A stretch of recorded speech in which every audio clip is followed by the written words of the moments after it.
시청자 여러분 안녕하십니까? 뉴스데스크 제주입니다. 연초부터 제주에 불어닥친 폭설과 한파로 월동채소 피해가 심각합니다. 아직 수확하지 못한 노지감귤에도 냉해가 발생해 상품 출하가 사실상 어렵게 됐습니다. 현재훈 기자가 보도합니다.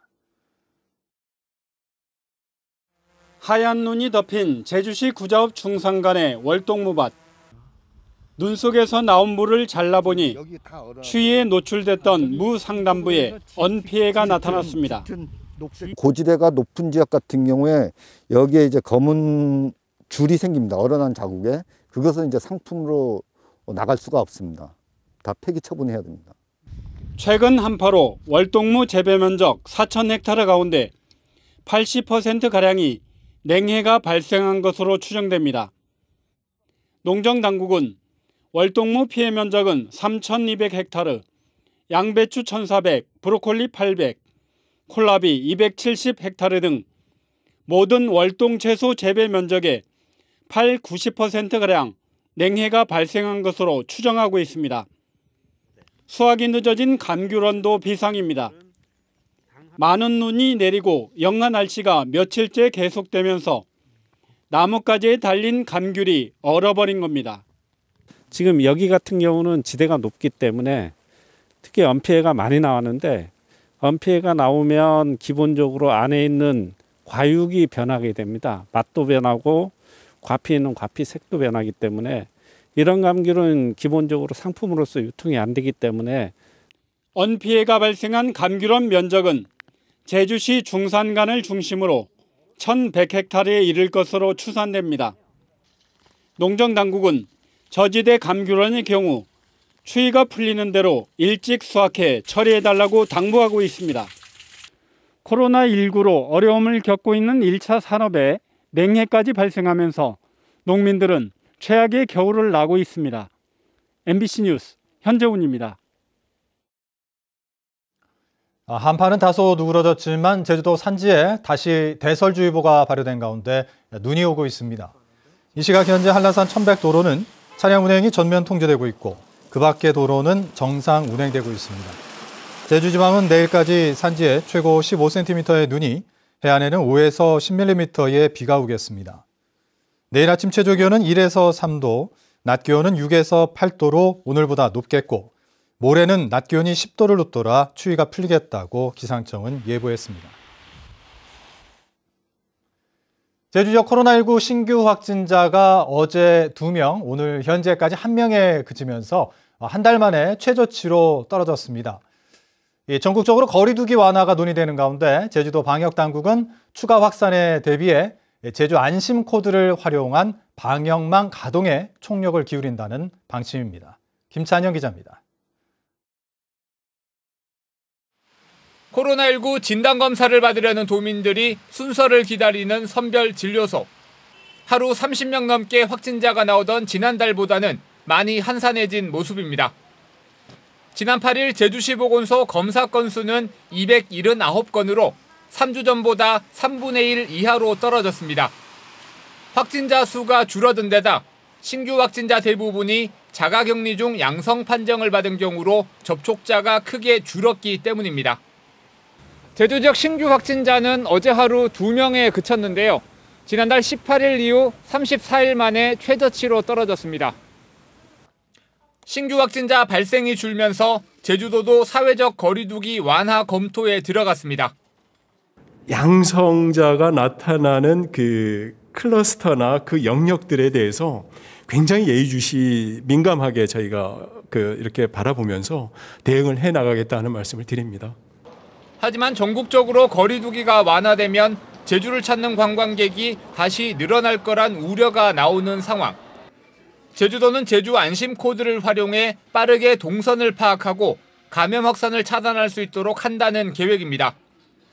제주 안심 코드는 출시 3주 만에 다운로드가 10만 건을 넘기는 했지만 설치업소는 6천여 곳으로 전체 업체 수의 10%에도 미치지 못해 역학조사에 충분한 효과를 발휘하기 위해서는 더 많은 가입업소 확보가 필요합니다. 다수가 확진자가 발생하는 상황에서는 빠른 역학조사가 이루어져야 접촉자 빨리 분류하고 또 지역 확산을 막을 수 있습니다. 이렇게 하기 위해서 만든 시스템이 제주 안심 코드입니다. 특히 제주 안심 코드를 활용한 역학조사 사례가 아직 없어 효과가 검증되지 않은 데다 오는 17일 이후 거리두기가 완화될 경우 다음 달 설 연휴를 앞두고 또다시 지역 간 사람 이동이 늘어날 수 있어 당국의 철저한 방역망 구축과 도민들의 방역 수칙 준수가 어느 때보다 중요해지고 있습니다. MBC 뉴스 김찬년입니다. 코로나19 확산 여파로 임시 휴원했던 도내 어린이집들이 오늘부터 정상 운영을 시작했습니다. 제주도는 코로나19 집단 감염 확산을 막기 위해 지난달 21일부터 도내 전체 어린이집 489곳에 내렸던 휴원 명령을 오늘자로 해제했습니다. 제주도는 코로나19 확산세가 주춤해지고 부모들의 보육 정상화 요청이 잇따르면서 이같이 결정했다고 밝혔습니다. 제주도와 도의회가 제주 제2공항 도민 의견 수렴을 위한 여론조사를 사실상 언론사에 맡겨 실시하기로 합의했습니다.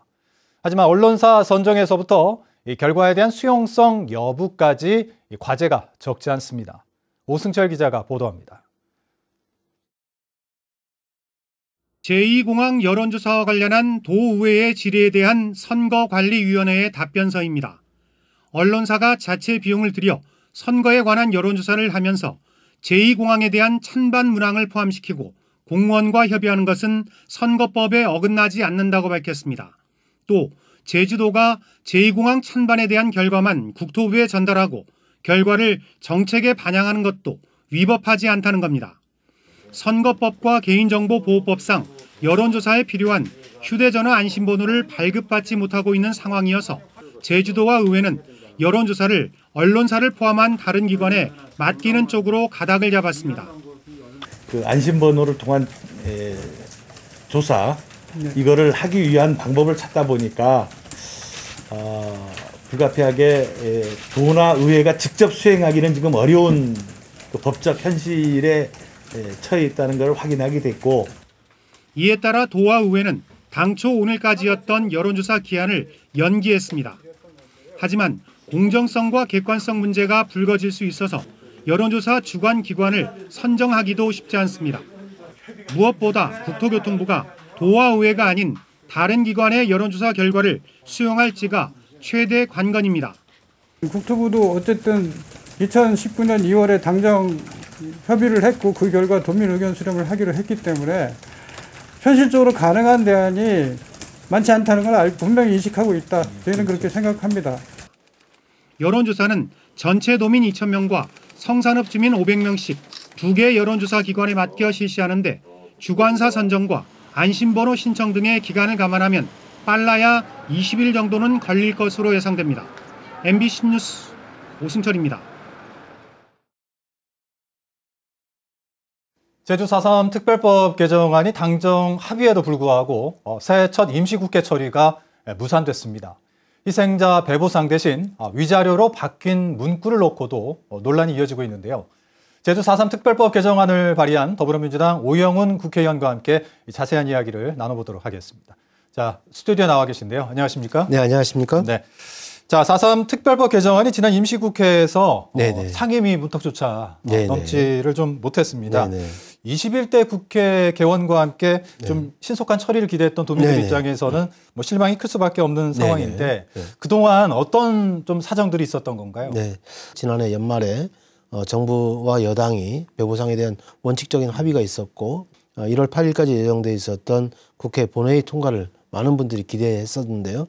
국민의힘에서 배보상과 관련돼서 위자료 등의 표현의 문제를 제기했고 그리고 추가 진상조사에 관련한 구체적인 대안이 제시되고 있지 않다는 문제를 들어서 합의 처리에 문제를 제기했습니다.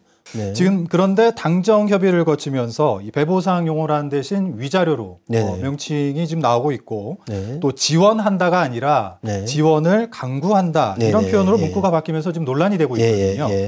이렇게 좀 변화가 바뀌게 된 배경은 어디서 나오나요? 우선은 뭐 예산 당국이 이제 반대에서 비롯된 문제이죠. 기재부 입장에서는 배보상과 관련돼서는 반영할 수 없다. 그래서 특별한 지원을 강구해야 한다. 이렇게 저희들한테 제시를 했습니다. 그래서 저희 입장에서는 그것을 받을 수가 없다라고 얘기를 했고요. 그래서 절충안으로 제시됐던 게 제가 저희 의원실에서 제시한 위자료 등에 관련된 용어의 제시였습니다. 그래서 그러한 부분을 기재부가 받아들인 것이고요. 절충점에 대한 타협적 모색이었다 이렇게 말씀드릴 수 있습니다. 사상 관련 단체 안에서도 네네. 의견이 좀 갈리고 있다 이런 네네. 얘기들이 좀 나오고 있고요.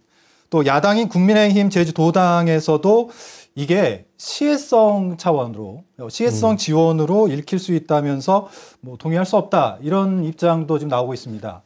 어떻게 좀 보시나요? 구체적인 프로세스를 제시하지 않았다면 그건 시혜성에 대한 문제로 접근할 수도 있겠지만 성격과 그리고 지급 기준 그리고 지급 방식에 대해서 용역을 통해서 안을 마련한 후에 추진하겠다는 입장을 명확히 제시하고 있기 때문에 저는 시혜성으로 보기 어렵다고 생각이 들고요.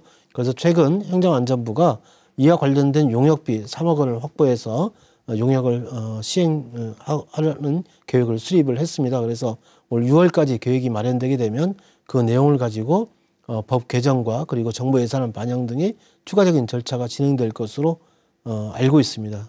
자, 이제 4.3 특별법 개정안은 이제 다음 달 임시국회에서 뭐 다시 다뤄지게 될 예정인데 처리 전망은 좀 어떻게 보시는지 그리고 네. 관건은 무엇이라고 판단하시는지도 좀 궁금하네요. 그렇지 않아도 이제 지난 임시국회 과정에서 핵심적인 내용은 배보상과 관련된 용어의 정리에서 위자료 등의 표현을 그대로 쓸 것인가 하는 문제와 추가적인 진상조사를 어떻게 확보할 것인가 문제에 대해서 말씀이 있었기 때문에 저는 오늘 원희룡 지사를 만나서 그 문제에 대해서 협의를 진행을 했습니다. 오늘 원희룡 지사께 그와 관련해서도 충분히 설명을 드렸습니다. 그랬기 때문에 원희룡 지사도 함께 2월 임시국회에서의 여야 합의 처리를 하기 위해서 협력을 다하기로 다짐한 만큼 반드시 2월에 처리할 수 있도록 최대의 노력을 다할 생각입니다. 네. 자, 지금까지 더불어민주당 오영훈 국회의원과 함께 이 4.3 특별법 개정안에 대한 이야기 함께 나눠봤습니다. 자, 오늘 스튜디오에 나와주셔서 감사합니다. 네, 감사합니다. 더불어민주당 제주도당은 논평을 내고 오영훈 의원과 원희룡 제주도지사의 제주 4.3 특별법 개정을 위한 초당적 협력 약속을 환영한다며 4.3의 완전한 해결을 위해 최선을 다하겠다고 밝혔습니다. 국민의힘 제주도당도 논평을 통해 오영훈 의원이 위자료 용어를 문제점으로 인정한 것을 긍정적으로 평가한다며 2월 임시국회 통과를 위해 노력하겠다고 밝혔습니다. 다음은 희망 2021 나눔 캠페인 성금을 보내주신 분들입니다. 전력거래소 김영환 제주본부장과 직원 1동 100만 원, 아라 요양병원장 이유근 씨 100만 원, 주식회사 시온 요양기관 대표 및 직원 1동이 40만 6천 원을 보내주셨습니다. 성금을 맡기실 분은 1월 말까지 제주사회복지공동모금회로 문의하시거나 제주은행이나 농협계좌를 통해 보내주시면 됩니다. 감사합니다. 제주항 인근에서 침몰한 32명민호의 한국인 선원 1명이 시신으로 발견됐습니다. 뉴스데스크 제주를 마칩니다. 시청해주신 여러분 고맙습니다.